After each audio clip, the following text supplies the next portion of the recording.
Well, Texas A&M is now 9-0. Travis, they are not going to go 8-4 this year. A very impressive effort. Seems like we're saying that every week. Complimentary football, a 38-17 win over Missouri. A game that maybe people thought were kind of a trap game, but A&M kind of put that to bed in the second half. Yeah. If you see this camera shaking a little bit, it's because the winds have changed. They are a-blowing. You mentioned they're not going to go 8-4 this season. They also have won games in November. This was an important ranked game in November that they had to have. This have been the downfall of so many A&M teams before. They came out, they took care of business, and an important game for college football playoff seeding, all the above. So yes, the winds are blowing. It is very cold out here, and the winds of change are blowing as well. So this was a game that started very sluggish, but just kind of that second half kind of blew open for the Aggies. What did you see there that kind of, I guess we can start with Dalton Brooks being, I would say, the MVP of this game, as I'll try to make sure our camera doesn't blow over. Dalton Brooks joked with Mike Elko all the time. He said about how good of a running back he was at Shiner. He was a two-way player there, and Mike Elko, because he was actually recruited by DJ Durkin and Tommy Robinson, some of the coaches from the previous regime. Mike Elko kind of joked back and said, okay, yeah, right, whatever. Well, he said, today I'm going to have to believe him, because he went out there 76 yards on a fumble recovery that set up a touchdown, and then another 48-yard fake punt run around the right side that set up a field goal. And those were kind of a play that built the momentum to end the first half and somewhat put the game to bed in the second half, pulled the momentum back in their favor. And so it was the Dalton Brooks show today. Yeah, it was the timeliness of those two that was impressive, because leading up to that fake punt, there were kind of maybe some momentum going in Missouri's direction. The fans were getting into it. The crowd was there. It was kind of getting down towards crunch time that if Missouri was going to make a move in this game, it was then. And then Dalton Brooks just said, no, we're going to take this thing over and shut it down. This A&M team, the hallmark of this A&M team is they find ways to win. Not everything is clicked. They haven't had just the all-around perfect game yet, even though they're 9-0 and number 3 in the country. But they've been able to find a new way, someone new to step up and find a new way to win each week. Today it was Dalton Brooks. Today it was a fake punt, which isn't necessarily Mike Elko coach team's MO, a little bit out of the blue, but they talked about the fact that they've had 2 punts blocked so far this season, and those kind of set the stage for this one a little bit. Now, we haven't gone back and actually watched the film to see how they're lined up, but from what Elko was saying, they've seen some overloads, some exotic-looking punt blocks that aren't necessarily fundamentally sound or structurally sound, and they've been able to exploit that against the Aggies so far. Today, they kind of came out one of those, and they had a fake punt in the bag, and they said, let's use it, and it worked out. So, seemingly, some of those miscues maybe kind of set up this big play for A&M today. So, you said maybe the hallmark of this A&M team is finding ways to win. I think also the way they've been able to finish games into the fourth quarter, because it seemed like Missouri was just kind of worn down. I mean, there was just not really defense there. Because, like you said, it was a defensive battle to start, a very kind of sluggish start. But A&M just pulled away in that third and fourth quarter, with Missouri just kind of running from behind and just not playing as stout of defense as they did in the first half. That's the effect of Casey Concepcion and Mario Craver and their speed that they have on the outside. A&M, this is a great Missouri defensive front seven that has proven that they can stop the run throughout the season so far, and they did it early in this game. A&M tried to establish that run up the middle, and it just didn't reap any dividends. They get it outside on some screens, some short passing to Concepcion to Craver that forces Missouri to have to keep an eye on those guys, spread out a little bit more, and then ultimately at the end of the game, it opened up some running lanes. I mean, the A&M had 26 rushing yards in the first half, and Ruben Owens finishes with over 100 yards rushing the game. It's pretty wild. It's impressive, and no one, 9 games in, no one has proven they've been able to slow down or stop Mario Craver and Casey Concepcion. Defenses have not figured that out. This A&M team is just showing they have too many weapons. Le'Veon Moss is out. They don't have a running game going in that first half. But even without your feature back, your number one guy, the way this offensive line has played all season, and then you have guys behind Moss like Ruben Owens, just impressive the way they're able to run the ball. and do it in different ways. Yeah. Even the thing that really kind of opened up the running game as well is using Craver and Concepcion in the jet sweep game and going around the outside, because again, that a lot of times that middle was stopped up with that really, really stout defensive front seven, and just getting some width on the runs helped open some stuff up, and that even includes using the running backs in the running game, the wide receivers in the running game, not even just the running backs. So they're sitting at 9-0 right now. We talked about how they're number 3 in the nation.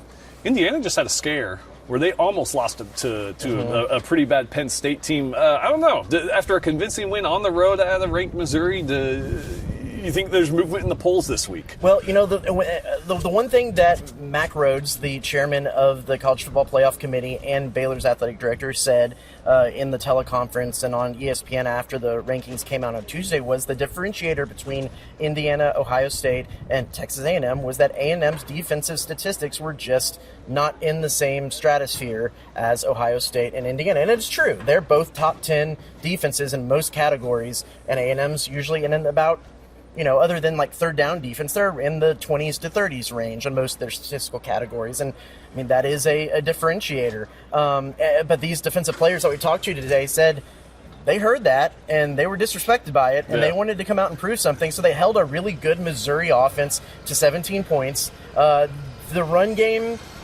defense still had some issues, and Mike Elko was aware of that and mentioned that after the game. But I think if it truly just was about the defense, I don't know. I don't know if they proved their case enough. But then again, Indiana let Penn State put up a lot of points on the board. I don't know. It is such fine margins. And here's the thing, too.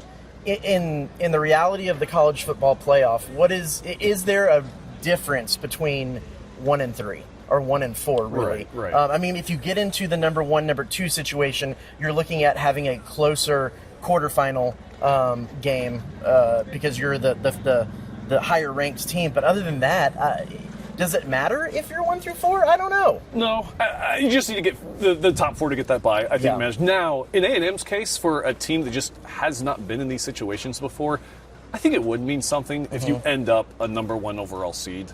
I mean, or number 2 overall. I think number 2, that 1 and 2 situation where you're kind of in charge of that game is important. That's one of those where, it's important. And looking back on history, it's going to be a special team that people remember for a long, long time. And not looking too far in the future, but you got to think now that they're probably 11-0 heading into Austin. And it's just kind of, I guess, a place we didn't think that would be here even a few weeks ago, maybe. I mean, even Mike Elko was kind of asked if he was surprised and about where they are, and he kind of said this is where you'd hope to be, but he's never said, I thought we'd be 11-0, and he never thought he's never really said I'm incredibly surprised that we're here. It's just kind of you go into the season with some hope that what you've put together is going to be pretty good, and I think it's turned out that it's been pretty good. We'll have to see. South Carolina has snuck up on some people this year. I don't think it's going to be like the most difficult team they faced, but now that they go from that position of proving everybody wrong to now they have to kind of prove everybody right. And continue to find that motivation and find the chip on your shoulder when everyone is kind of telling you you're great at this point. That's going to be the battle in these last 3 games, really last 2, because the Texas game is its whole. It's a whole different. It's almost like a mini postseason to the postseason because of everything that's at stake in the rivalry and everything like that. I'll ask you because you were down here on the field. Another game where A&M clears out a stadium. And they talked about it. That it is kind of fascinating how empty both Tiger Stadium was and Memorial Field here was at the end of the game, except for the maroon that was over here. The vibes of how did the vibes shift through the game from being down here on the field? Well, I will say first, I'm kind of mad at the Mizzou fans for doing that because it was very noticeable. It was kind of just a movement, an exodus out of the stadium all at once, and because of that, there was a camera. I was like, I got to video this. Just, I think I posted a little thing on Twitter of like, another week of A&M on the road. And while I went to do that, the fans just, leaving the aisle is when the muffed kick and A&M, again, it's not that huge consequential play, but still, it happened kind of right in front of me, and I just missed it because I was looking at the stands. All of a sudden, A&M turned the ball over, and they've got the ball again. They're going to win this thing. So, a little mad at the fans for that. But, yeah, huge shift in momentum. Again, kind of that third quarter when it was still a 2-score game, fans were still in it. They kind of were ready for something. It was probably that the Dalton Brooks fake punt after that, and they scored. That kind of settled things down, and from there it was very mellow. There in the probably about 7 minutes to go in the fourth quarter, this place was half empty. Everyone was leaving. We talk about this defense and the differentiation between 1, 2, and 3 that it caused. Do you, and I know concern isn't the right word, do you think that this is a run defense that once they get up against, I mean, this was the leading rusher in the SEC, and he wasn't even necessarily the best back on the field today against them.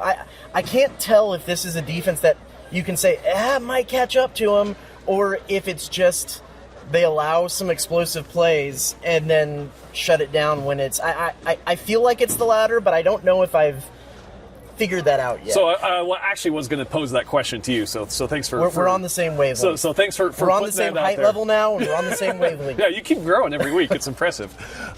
No, I'm kind of with you. I'm torn because yes, naturally, and there's always been something right that's kind of they won. But, this might hold them back, and then it ends up, manifesting later in the season. That has not manifested yet, and if there was a game where that would kind of be to their detriment, it would have been this game. Right. It would have been a very good run, rushing offense. That just didn't happen because of that. Sure, if there's going to be something that brings this team down, they still have not proven they can stop the run. But they've proven that despite that, the defense is able to come up in big ways and still pull out wins and still be impactful. I mean, it's not like the defense, it's not like it was an offensive shootout that they won. I mean, the defense was still impactful in this game. Because that's such a gray area. It's not that haven't proven that they can stop the run, because they do get to stop when they need it. It's just, but it's not. I think that's maybe a little bit of a microcosm of the parity of college football now, that you expect, kind of like you expect, like Mike Elko said in the press conference this week, a team to be 11-0 and dominant in the SEC, and there's just parity all around. It might be that because of parity, because both teams have a lot more good players, that the teams that are the best in the country might have a few more warts on them than you expected before. And that's the thing. And maybe this comes back to bite them, like in a quarterfinal round in the playoffs. So when you're having two really good teams go at it, and it's so close, the margin for error is very thin. It's a big play that ends up being kind of the difference maker. But on the same kind of train of thought, that I don't think there's another team out there that's just completely head and shoulders above everybody. Yeah. So while yes, A&M might give a big play that hurts them, there's something the other team is going to do that hurts them just as much. So I think A&M's proven at this point that they are the upper echelon of teams right now because of the parity. There is no 2019 LSU out there right now, 2020 Bama. There's just not this dominant. Name a season Bama. Right. Yeah. Bama is not there. Yeah. I mean, TBD if it's going to hurt them. And also, Aggie fans, you can go ahead and clip that last 20 seconds if A&M goes to the SEC title game and loses to Alabama this year, so you know. Yeah, there's your Bama. They're back. Yeah, you can blame Travis for that. But no, that was you that said that, sir. Don't you throw that on me. We'll switch that around so I can put those words in your mouth. But, yeah, again, another impressive win on the road, 38-17, Texas A&M. Next week, they're back at home for last couple of games at Kyle Field against South Carolina. And again, leading up to that Black Friday rivalry game against Texas. But for Travis Brown at Memorial Stadium in Mizzou, I'm Tyler Shaw.